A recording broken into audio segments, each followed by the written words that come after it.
Asian markets, they are largely mixed. So we do have the Taiwanese index, which is down around 118 points.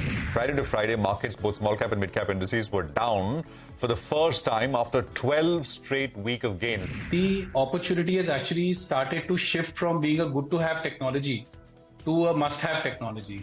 That this particular delisting will be via scheme of arrangement, which means there will be a share swap with ICICI Bank. So first rates are in. The Nifty is up close to around 20 points. We are seeing that the broader markets are doing very well and may continue to do so. Price increases are not that frequent in this industry. We had taken this only in a partial portfolio. A little more for Tata Consumer is largely because of a Citi note. They've initiated coverage. They have a buy recommendation with a target a little over 1,000 rupees. As far as particular this year is concerned, we should be again able to avoid something close to 13 to 14,000 kilometers.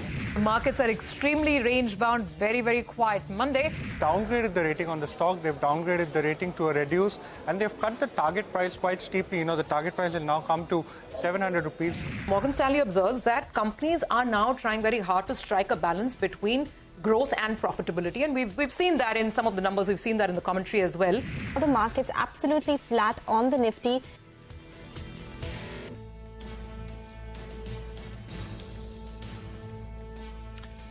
Well, that was the day so far. You're with us here on another new edition of Closing Bell. Last hour coming up here this Monday afternoon. I'm Prashant. With me, my colleague Reema, Surbi and Nigel joining in as well. We're coming to you live from the CNBC-TV18 Motilal Oswal studios. Well, guys, pretty exciting day, isn't it? 2 points, 4 point, 5 point change. So it's just kind of nothing at all, at least on the Nifty. Actually, nothing very much in the broader market as well compared to what we are used to for the last many sessions. So last 2 days, of course, there were some pullbacks, but it's neither here nor there. So just a quick thing. The Nifty is trading just under its 20-day moving average. That's a level we've been talking about. 18,668 is that number. We're at 18,670. So, I mean, just above it, nothing. And by the way, on Friday, we closed about 2 or 3 points above the 20-day moving average. You need a decisive close below it for a change in trend. Bank Nifty is trading just above its 40-day exponential moving average, which is at 43,508. And we're at, 43,596. So again, watch this over the next 60 minutes or so. Market breadth is about 1:1 overall. And I think last I checked, global markets were more down than up. Not very much going on. It's largely quiet as we begin this new week. Reema. But it's good to see the mid-caps bounce back, right? The mid-cap index is up close to about 0.6%. The small-cap index is higher by close to about 0.3%. The advanced decline ratio is healthy. We've got about 1,600 stocks in the green versus about 1,400 stocks in the red. So after last week's weakness in the broader markets, today there is stability which has emerged and a lot of buying interest. So while the frontline indices have been very ranged, it's the mid-cap index where stability has returned. And this is something that the investors would take comfort from. The sector which is outperforming is the pharmaceutical index. So the Nifty Pharma continues with its outperformance. The Nifty Pharma index is a gain of more than about 1%, 1.5% now, with names like Cipla, Loris Laboratories, Narayana Health, Dr. Pat Labs. Across the board, you're seeing some pretty good gains. And the second theme which is playing out are the monsoon beneficiaries. So whether it's in the auto pack like tractors, two-wheelers, consumer names, or even agri names. So the auto index is also doing quite well. The Nifty Auto Index, look at that, 1.2% higher on the auto index, buying in the last 30 minutes. And there, again, it's names like Escorts, Hero MotoCorp, M&M, which gives you tractors. So that's the pocket where there is buying. Consumer side, Tata Consumer, HUL, UPL. Again, a beneficiary of monsoon progressing and finally picking up. UPL is one of the smart gainers in the large cap space. So that's clearly one of the big themes this market is latched onto. Oh, absolutely. I think this is what the green area for the market is. A lot of auto stocks are actually seeing buying. If I could just name some of them, not just the two-wheeler makers, but even something like an M&M up and about. You're seeing even an Eicher Motors, for that matter. Maruti is up about 2%. So auto is definitely a very, very strong pocket of the market. And FMCG, some of the names beyond the Nifty as well. The Nifty, of course, we are talking about Tata Consumer, and you'll hear more about that stock as we go on because of the Citi report. But even beyond, so Lever and ITC has not done as much, but Lever and Tata Consumer from the index are the key stocks that have performed well. Beyond the index, you have some names. Dabur, for instance, has done pretty okay. So that's something to watch out for. In terms of the mid-cap action, some names that stand out, PB Fintech. Today there's a very, very positive sounding Morgan Stanley note on internet companies, and PB Fintech is the stock that they're most bullish on. A couple of Indian brokerages have also struck an optimistic note on this one. So that's in focus. And some other names include the shipbuilders again. Look at Mazgaon Dock, and we'll tell you why these stocks are up. It's a continuation of that defense partnership between India and the US, and some further developments, which is why these stocks are excited. So we'll talk a lot about this. But yes, overall, mid-caps have held up after the wobble that we saw on Friday. The large-cap indices, well, it seems like on the Nifty and the Bank Nifty, Nigel, market's already looking forward to that midweek holiday. Well, that's right. Surabhi, just one word. HCC, last couple of days, the volumes have been very, very high. I'm looking at a disclosure coming in on the exchanges now. Asia Opportunities, Mauritius, well, they were one of the large holders in there. They had close to around 7.6% odd. It appears, going by this disclosure, that most of what was there has been sold out. So there was a selling overhang out there, which actually has got cleared out. Even post the block, there was still some quantum that was there. But now I think it's pretty clear that that big seller, which had close to around 7% stake in the company, that's almost totally cleared out. But the question is, for the final 60 minutes, how do you position yourself? Well, to help us out with just that, we have Mitesh Thakkar, who's back with us on the show. Hi, Mitesh. Good afternoon. Well, sideways trade as ever. This morning you said I don't want to trade the index too much, but you had given us stock calls. Well, from the last time we chatted earlier this morning till now, the index hasn't moved even more than 5 points. I mean, from then to now. How do you trade the index right now, and what about your individual stock picks? And I think, a couple of observations. One, we have been maintaining that the index will remain sluggish and choppy and sideways, but I think, not much of volatility purely because the volatility indicators are flattening out. So the choppiness will be mildly on intraday basis, but not giving you a directional movement. I think wait for an hourly closing below 18,650, 640. I think if that gets taken out, you might get a 100, 150 point kind of a decline. Otherwise, it will be a market will be very sluggish. And to be very honest, I've maintained a range of 200 points, which is about 18,650 to about 18,850. But even 18,650 to about 18,760 could be a range because there was a gap on Friday with the pivot level at 18,760. So it's not even a 100 point kind of a range, just about 0.5% on the Nifty. And that looks to be enforced for the next couple of days. I think as you approach the expiry Thursday, then you might see some kind of directional movement kind of try to kick into the index. So avoid the index. I think that view remains unless until we see a break below 18,640, and then we can take some kind of a negative or a short position. On the stock side, I have one buy and one sell. A buy on Shriram Finance. I think that's a stock which did very well on that back of that news flow which happened a couple of days back, and then we saw 2-3 days of pullback. It's now picking up steam again. So buy here with the stop at 1640 for targets of 1755. And a conditional sell on State Bank of India. It needs to break the 200-day average and the pivot of 551. I think they are just around 1-2 points away from the So if it breaks 551, go short with the stop at 560, targets of 530. Mitesh, thank you very much for that. Let's talk about Prime Minister Narendra Modi's high-level US visit. Big ticket deals have been announced in the defense space. Parikshit is here with all the highlights. Parikshit. Well, yes, 5 major defense deals were signed during this visit. Notable among them is a GE-HAL deal for co-production of F-414 aircraft, F-414 engines, which will be used to power the Tejas Mark II aircraft. Of course, HAL will benefit from this deal and a lot of MSMEs as well. On the MQ-9B Sea Guardian drones, India will be procuring 31 such drones. Bharat Forge, which had signed an agreement with General Atomics in January this year for providing aerostructures for these drones, will also be a beneficiary when it comes to the supply chain of General Atomics drones in India. Now, the master ship repair agreements.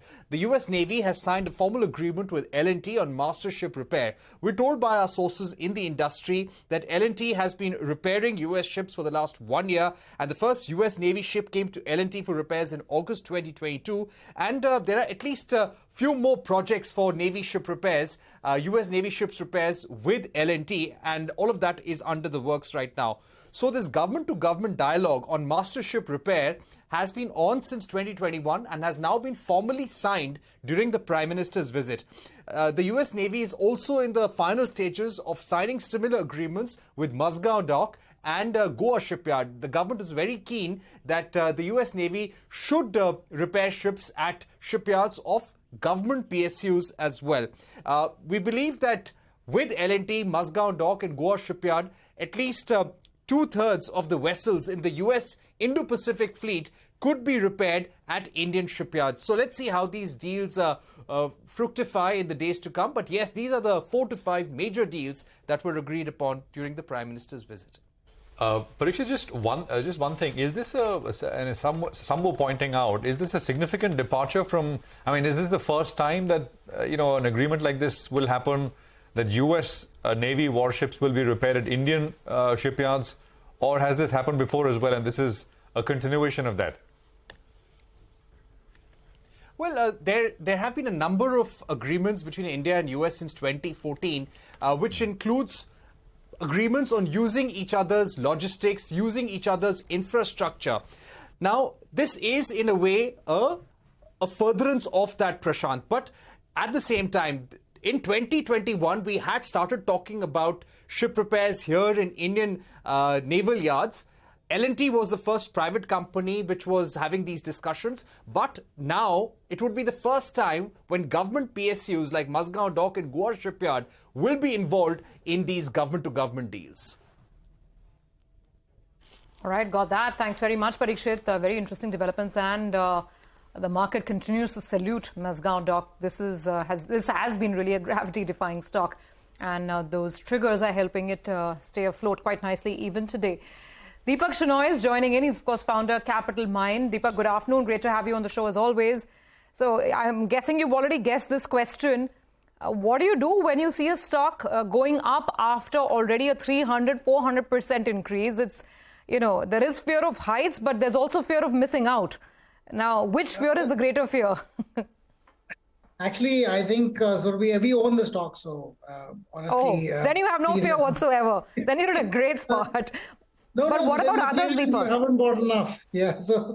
Okay. So I think the problem in such stocks is that it's always going to be the case that you almost look at a company and say, how come it is trading at this value? Even today, with the numbers that it has and the kind of opportunities being given, or kind of the numbers that we're talking about in the next few years, it will probably still be at a 10 to 15 times earnings in 3 years if everything else pans out at this price. So, or even at this price currently, also it's not at a significantly high P. So I think given the growth path and given where we're going in terms of both international, perhaps, which is the news today, and domestic increase in domestic building of ships and defense-based, Navy-based equipment, I think there's a long path ahead from them. They're probably going to get re-rated into a much higher market cap regime in the next 2 or 3 years. But if you don't have that visibility, if you're afraid of heights, and there's always going to be some kind of a fall. Any of these stocks, Mazgaon Dock itself corrected, I think, more than 40% last year. So this is not like a linear up moving stock, or 30% I think last year. So you're going to see 30-40% falls in the middle. So I don't think this is for people who are who expect a smooth ride going ahead. But I definitely think this place, especially defense and also in the railways, there is a substantially greater market cap waiting for a lot of companies who will get greater market share in this space, and also perhaps some of the PSUs which are relatively low rated. All right, Deepak, stay with us and let's focus on another stock, MCX. That's surging away in trade on the back of a successful mock trading session on Sunday. Vivek joins us to fill us in with more details on that front. Vivek? Well, that's right. So, MCX continues to remain in focus, and, the key point of discussion continues to remain whether the company can go ahead and successfully transition to the new TCS Trading Transform, TCS Trading software from the earlier 63 Moon software that the company is currently using. So, in the latest update, like you mentioned, the mock session for the new trading platform was successful. MCX is now conducting another mock session today, which is going on now from 2 to 11:30 p.m. And just to give some context, this is the second time that actually there has been an extension of the company with the 63 Moons contract, which basically means that there has been quite a bit of a delay from the company then in order to go ahead and onboard the new TCS trading software. So 2nd Jan, the company went ahead and extended the contract with 63 Moons for another 6 months, and that was the second instance of such an extension that the company has done with 63 Moons. Now, when you're talking about Q4, what the management said as far as the conference call is concerned, they sounded quite confident of completing the transition to the new TCS software by the end of Q1 FY24, which is now nearing completion. And when you're talking about the software cost, what's actually happening is that every time the company is going ahead and renewing the contract with 63 Moons, it's at a much higher rate, thereby impacting the company's cost quite drastically. In fact, what ICICI Securities mentions is that if the software is implemented by the start of Q4 FY24, it can lend significant operating leverage to the company. Okay, all right. Thanks a lot for that, Vivek. Deepak, what do you think of this one? MCX, it's buzzing of late. It's suddenly moved to the high point of the day as well. Your take on it? I think, we don't own anything in it, but this software cost thing is quite interesting because, 63 Moons, which kind of incubated MCX itself, and now they're separate entities because of all sorts of things that's happened. But I think the dependence on their software was perhaps one of the pain points for MCX in terms of growth, because the more they grew, the more they would end up paying 63 Moons. And it was a negotiated deal that had to be renewed every year, as we can see, sometimes 25, 30, sometimes 200% increase. I think you should see once they have a new software vendor in place, things doing better for them. They are, I think, the leader in the commodity trading space. There should be a difference going forward. But I don't have an analysis of the financials just yet. But just looking at the numbers, it makes sense that just moving away from the old software vendor, it's going to be very negative for 63 Moons shareholders, though. But it's positive for MCX is what my first read is. I don't have any details, further details here. Do stay on. Deepak, got more questions for you, but need to slip into a break. On the other side, we'll also invite our Alpha Manager for the day, Harish Krishnan of Kotak AMC.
Welcome back. There are quite a few mid-caps which deserve mention. Pull up an Aditya Birla Capital.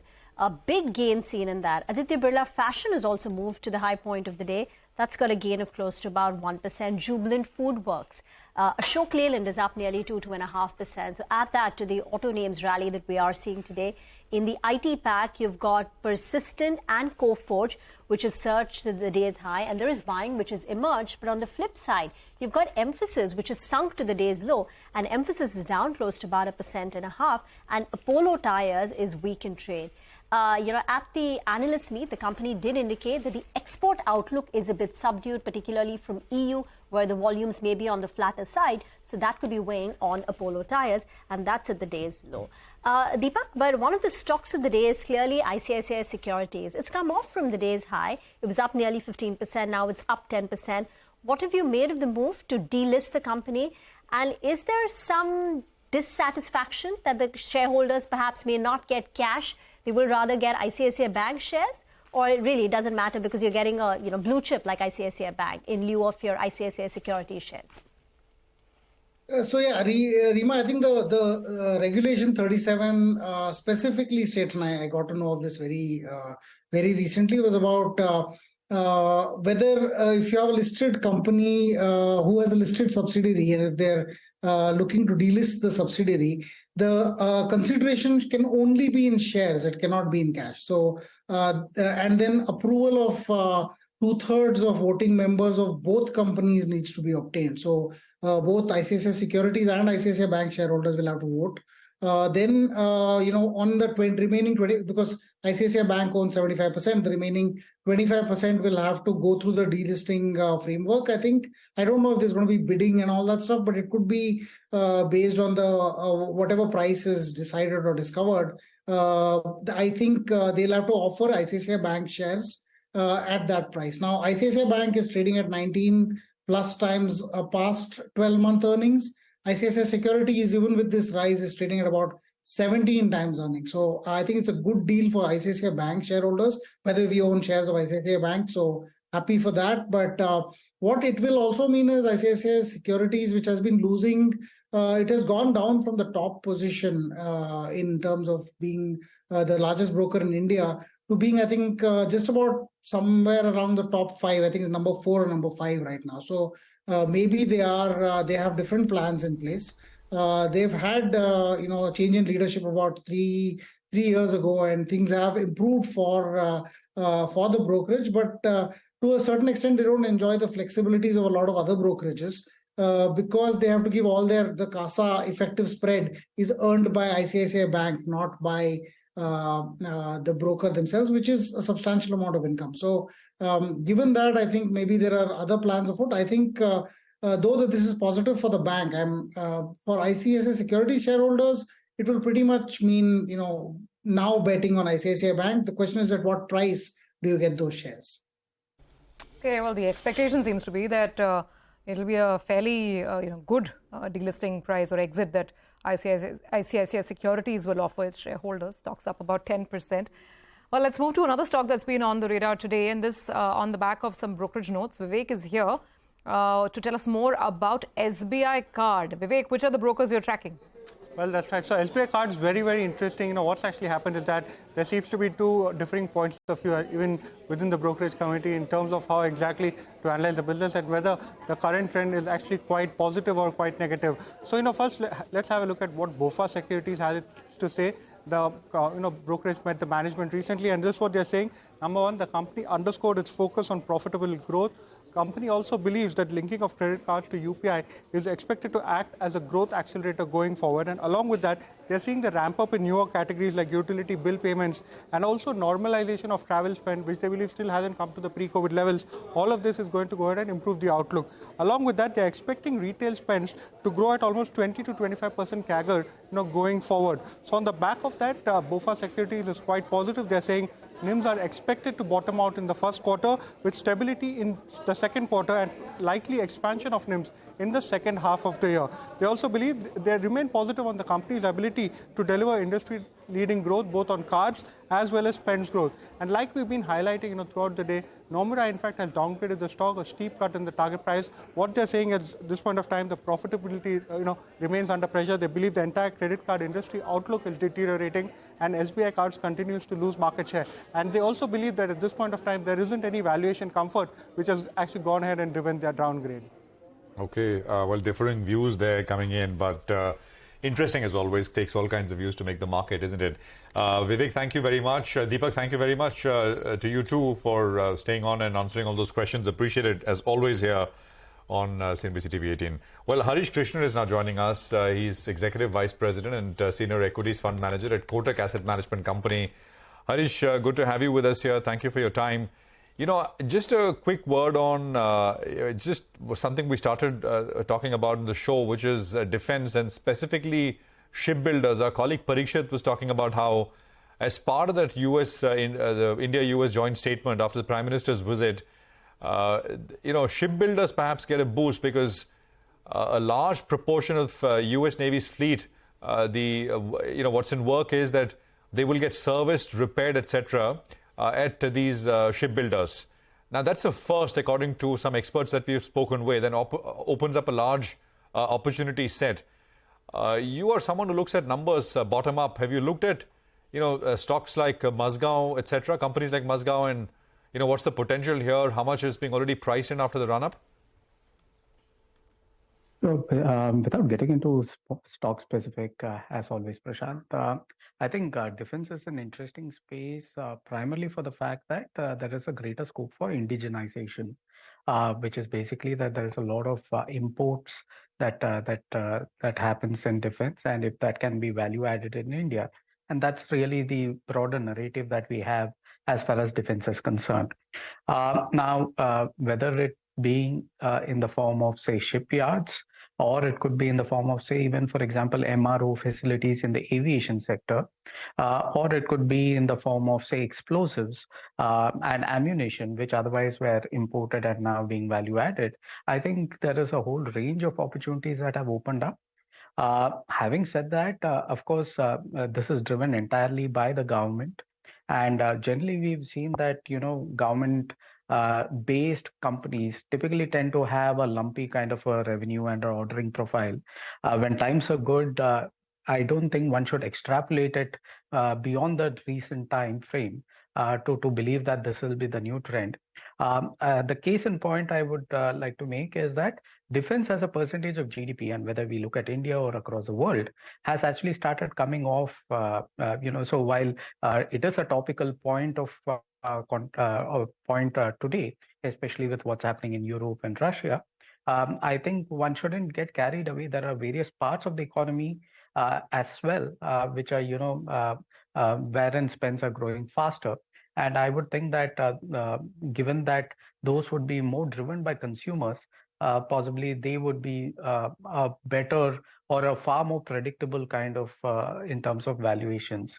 So we have exposure to defense names, but I would say after the run-up, we would like to temper down expectations. All right. Hi, Harish. Harish, give us your view on the banking space itself. What's your take out here in terms of a pecking order? That was the consensus buy. We've gone to a phase of more or less some consolidation. How do you approach that space from here? Are you looking at some of those private sector banks that have underperformed? Do you believe the PSU banks still have value out there? Right. So I think the consensus, and we share the longer term optimism on financials, which is clearly that our overall leverage is quite low, and therefore credit growth can pick up meaningfully in this decade. And a lot of cleanup has happened, which means that at least at the start of the cycle, things will be a lot more rosy when it comes to the profits pools that can come through. and before the credit cycle starts moving a bit adversely. So I think the key question is how much of this has already been priced in.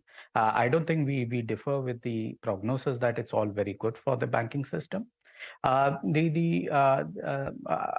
guess the issue is more, like I said, in terms of how they've already run up, as well as in terms of the ownership in the space, wherein most of the fund houses, both domestic and international, have a meaningfully large position.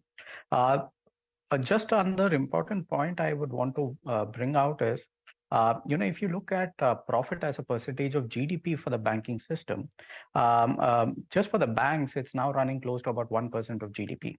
And this is at its highest that we've seen in the last 20 odd years.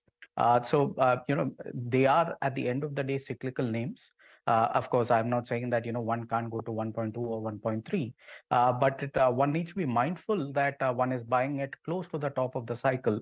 The entire economy has to grow for much more stronger for the banking sector profits to continue to keep growing at 15, 20, 25% thereabouts. So those are the two observations that we have as far as the banking sector is concerned. NBFC, of course, given the fact that interest rates are likely to head lower, I think they are likely to be better off with a slight improvement in their NIMs. And assuming that the overall economy holds forth, I think NBFCs are in a better spot at this point of time, especially given the fact that over the last 2-3 years, they have kind of underperformed the banking space. Sorry, Harish, just to clarify, you said banking profits are about 1% of GDP, and that's the top of the cycle. That's right. Over the last 20 years, that's where it has been. So this is, of course, only the banks. I'm not including the non-banks. Got it. Got that. Harish, hi, so to be here. Just wanted to get your thoughts on this whole new age part of the market, right?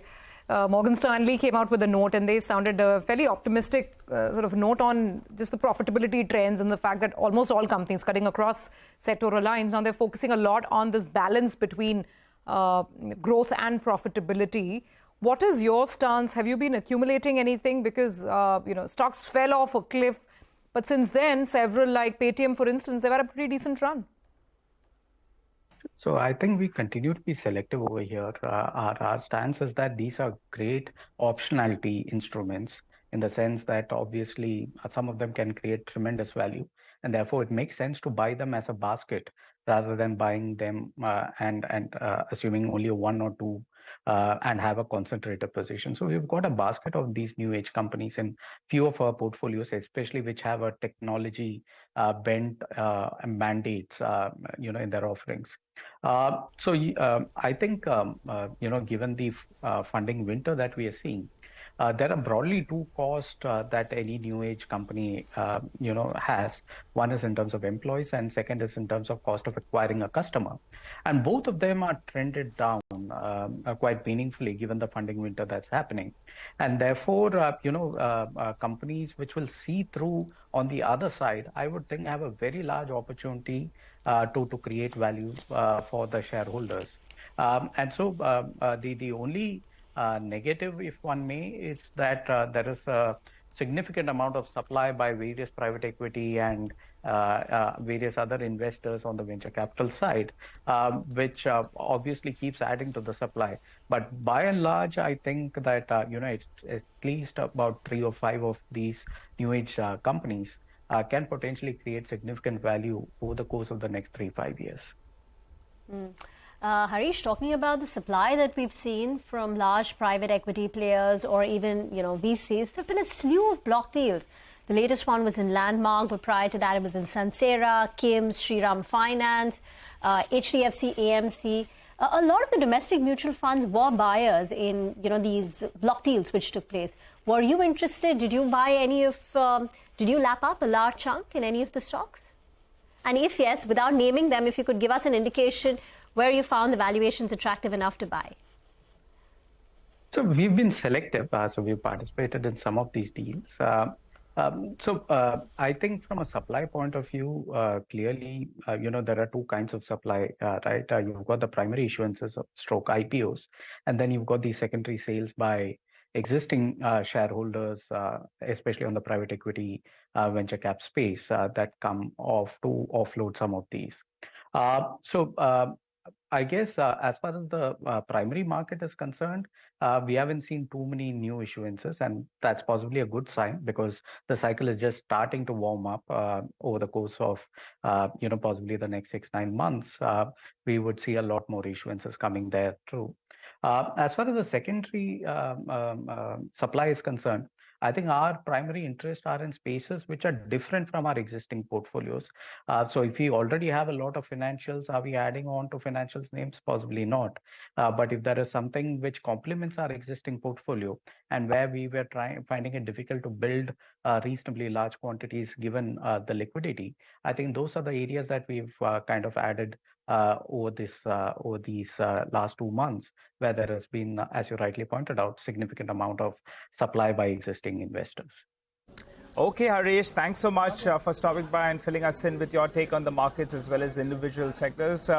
Wishing you a good evening, and we look forward to chatting up with you rather soon. By the way, when we're having that chat with Harish, the market's from being more or less flattish. Well, it's up close to around 40 points odd. So the Nifty has finally made a bit of a move.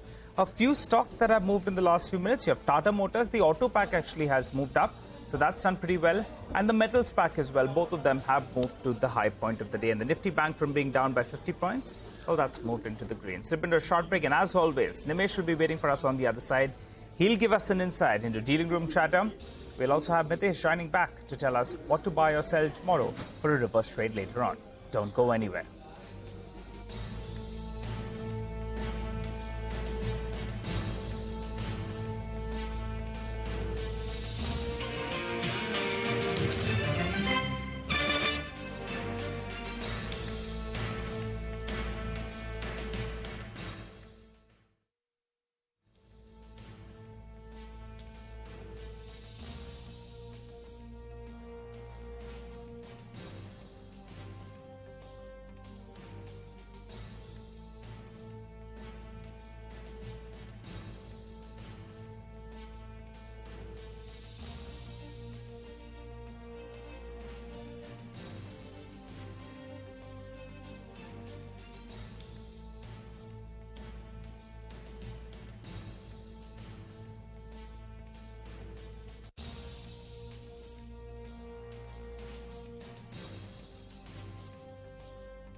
Welcome back to Closing Bell. Well, as promised, Nimesh is with us to tell us what he's picking up in terms of D-Street chatter. Well, Nimesh, it's more or less a quietish day. Maybe everyone's looking forward to the truncated week, but the holiday that we have in 2 days. But what are you picking up in terms of flows? So, Nigel, and as you rightly pointed out, very quiet in terms of activity as well. Even in terms of flows, I understand it's very, very stock specific and largely in the large cap names from the institutions. Having said that, the broader markets are relatively outperforming. So the momentum continues in that space. The Nifty mid cap is up over 0.5%. And even in terms of volumes, there is a larger participation in the broader market. So that stands out. In terms of sector, that stands out is pharma. Again, for many days now, that is one space which has largely been well bid by larger institutions. And there is a general interest as well in terms of buying into pharma names. So the pharma as a sector stands out, but broadly, very quiet day of trade. And even the volumes are quite low from larger institutions. All right, Nimesh, let's get to the juicy part. You know, I think bull markets are a good time, right? Because there's so much of news, so many blocks that are happening. Absolutely. But tell us the few that you've picked up for us. Sure. So the first stock on my list today is AB Capital. The stock has been consolidating in a very narrow range for the last many days now. And the feedback is maybe the company is likely to raise funds via QIP very soon. It can get launched in the next day or two. So that's something to track in AB Capital. The second stock is Minda. Again, the theme of block deals continue. The stock has been buzzing off late, up 5% this month. But I expect a large block deal in Minda and Minda very soon. So that's something to track in that stock. So that's the second one. The third stock is Tata Motors. This is one stock which is well bid by large institutions for the last many days. So the volumes are quite high even in today's trade. And there is genuine buying interest from larger FIs into Tata Motors. And the last stock is Aavas Finance. In the last one and a half hours, there's been a bit of a surge in that stock, up 4% last when I checked. I guess there was a clean-out trade from a domestic insurance company in Aavas Financials. Remember, this stock has been under pressure for a very long time. For the last couple of weeks, Capital International was a big seller. It got reported in the block deal as well. Now I believe even the domestic insurance company has cleaned out. So that's the reason why a big surge in late trade in Aavas Financials. Okay, thank you very much for that. 5% gain on that. Aditya Birla Capital, where there is a possibility of a QIP, that's up close to about 3%. And Tata Motors too is seeing a lot of buying interest. Mitesh is back with us for a few BTST calls. Mitesh? So I have a buy on BTST on Info Edge rather than Naukri. BTST here with a stop at about 43.70 for targets of 44.50. And the other one which I like is Rain in Industries. That's a buy with a stop at about 167 for targets of 176. Okay, all right. Thanks very much, Mitesh, for that. We'll come back to you towards close. There's 18 minutes to go for market closing. You know, the market, when we started at 2:30, market breadth was 1:1, almost 1:1. And there is a significant gap now between gainers and losers in favor of gainers. 1,300 stocks are higher and just under 1,000 stocks are lower. So as you can see, the green line has moved up a little bit. The red line, the declining line, that has moved down a bit. Look at Landmark, and we were talking about this earlier in the day. We were discussing this with our guest in the morning. There were, all these blocks which had happened, and some large investors had come in. And I was saying how it was a little surprising. A stock made a high of 755, and look at where it is now, 690 rupees from the day's high, complete round trip. That was the day's highest point, by the way, at 755, and from there on, it's non-stop come down to the day's lowest point where we are at this point in time. Anand Tandon is with us. Anand, good to have you with us here. By the way, do you track this one? They are dealerships for premium cars. Landmark, a recent IPO. Any thoughts at all? Not really. I wait for a while before the market settles down in terms of new companies that are listed. And I don't think enough time has elapsed for me to take a view on this actually. Anand, how are you feeling about the market itself? Last couple of days, there was a bit of small pullbacks, mid caps and small caps specifically.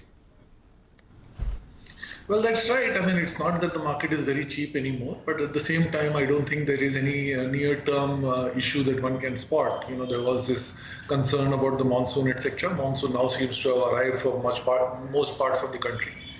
I have been mentioning that, despite whether it comes or not, or is fully well distributed, you will still see enough of money coming into the rural hands in the current year. So for me, it was less of an issue, but perhaps that was something that was cooking the market.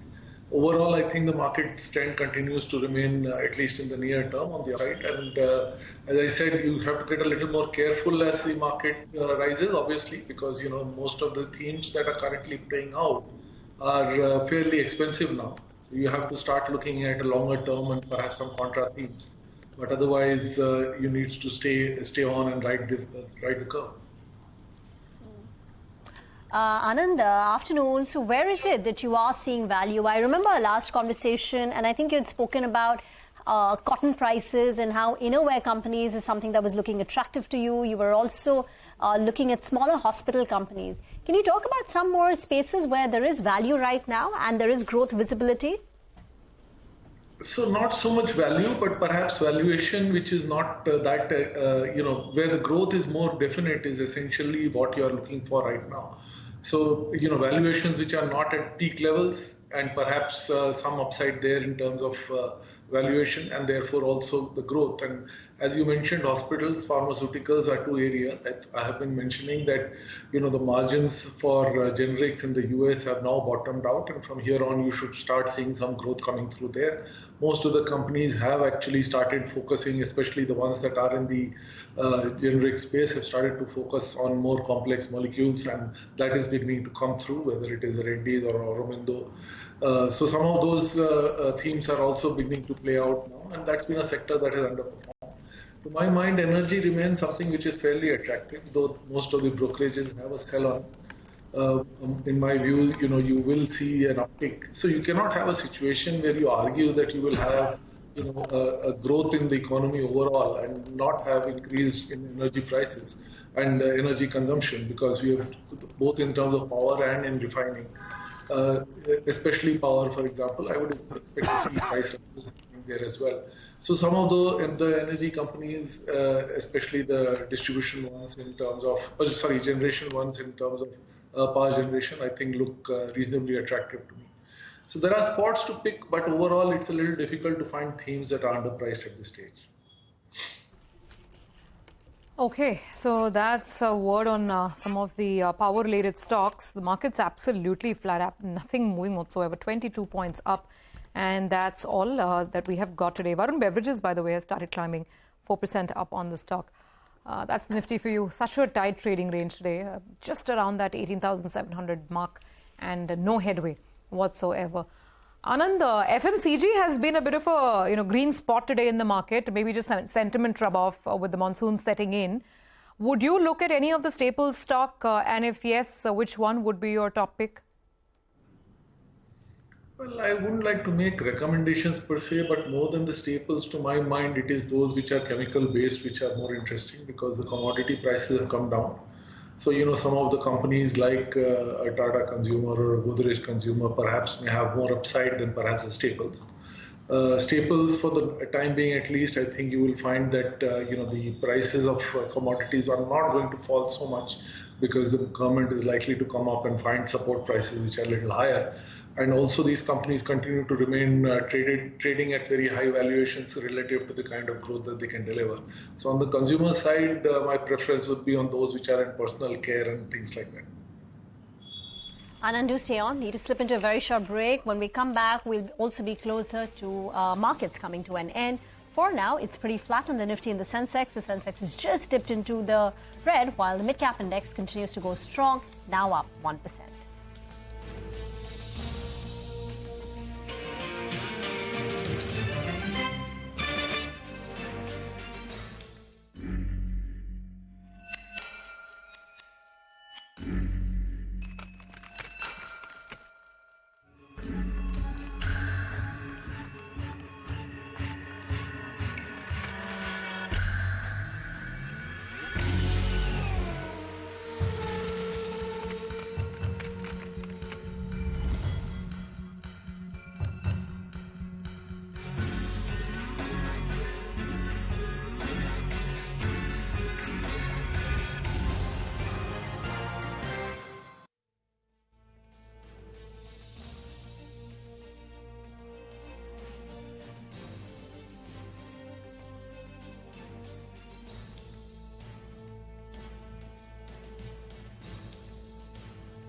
Welcome back. You're tuned in to Closing Bell. Well, Shree Cement, we have reached out to them for a comment, and there have been various numbers that have been doing the rounds since last night.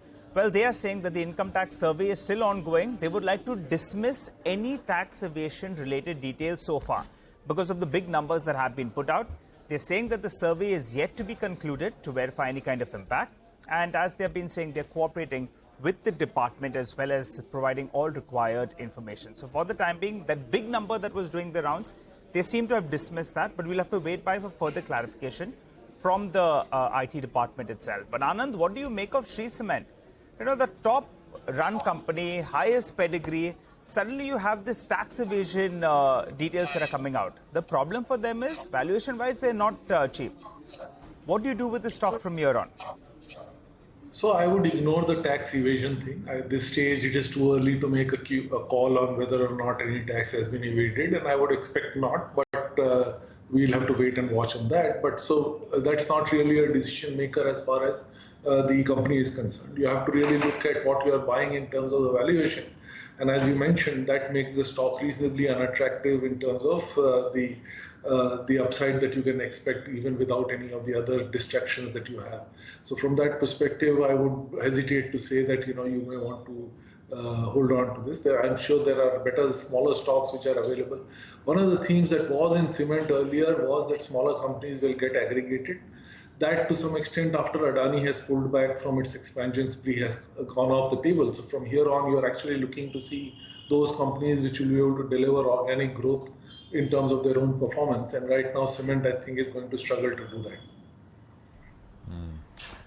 No, I completely agree. And if you sort of look at a long history of these kind of cases and, from the time of the first time that the allegation of evasion itself comes through the investigation, it may take a lot of time, but if you see the end result, at least going by history, you won't worry too much. As an investor, you wouldn't panic.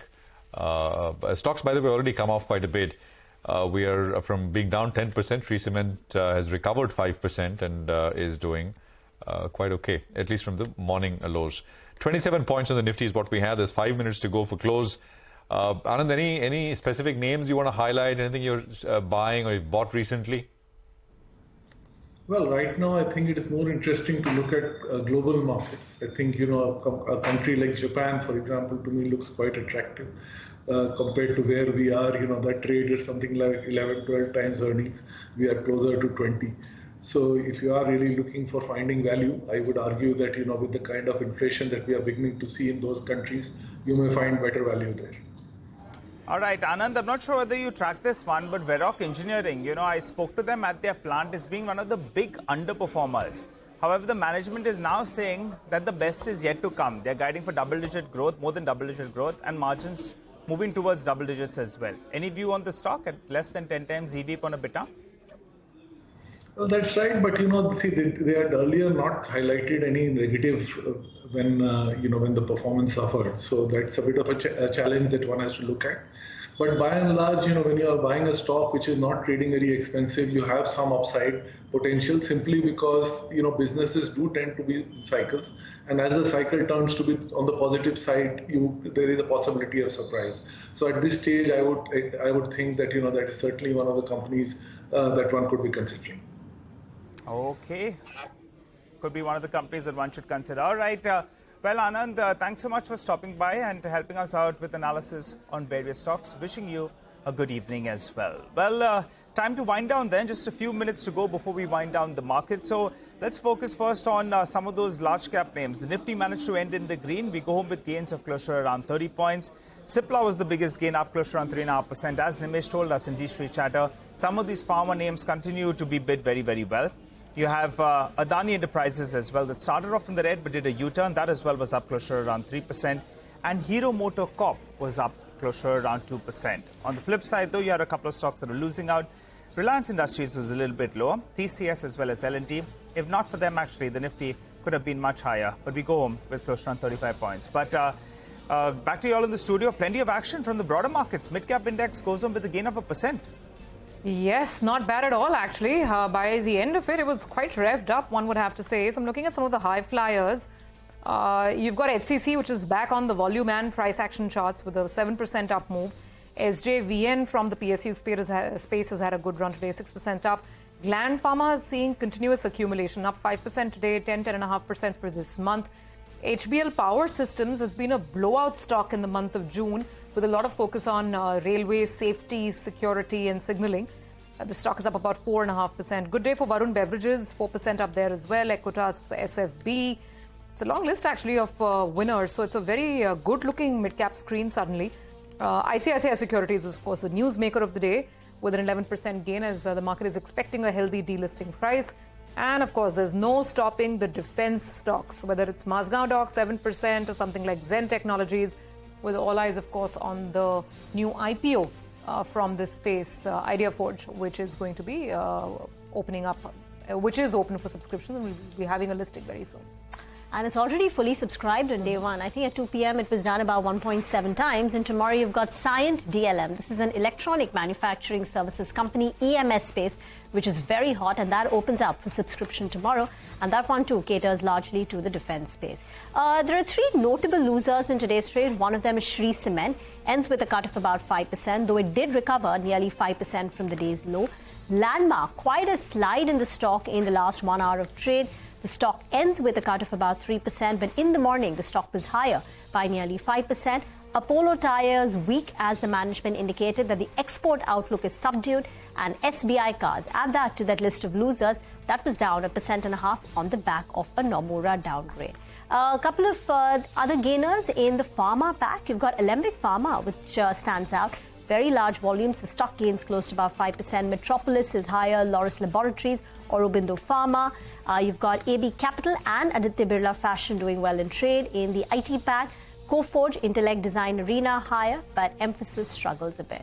But all in all, flat on the benchmark indices, Prashant. But the Nifty, through the course of the day, respected the upper end and the lower end of the trading range that we've had, that we hit in the first hour of trade, both on the upside and on the downside. Yeah, and held above the 20-day moving average as well. Although I'm not sure whether, I think we'll have to come back and give it a day, 2 days more to see if it really is, 20 days defended and all is clear, or maybe, there is more to go here. The indices not very much, broader markets much better, advanced decline improved. So that's the kind of day we had. Nothing to complain about actually after Thursday and Friday, where the markets actually dipped quite sharply. Not something which one is used to. Well, what we'll do is we'll take a quick commercial break here. And we'll come back on the other side. We'll put the spotlight on India Forge in the initial public offering, which, as we were just discussing, has been fully subscribed on day one. Lots of interest there. More coming up on the other side.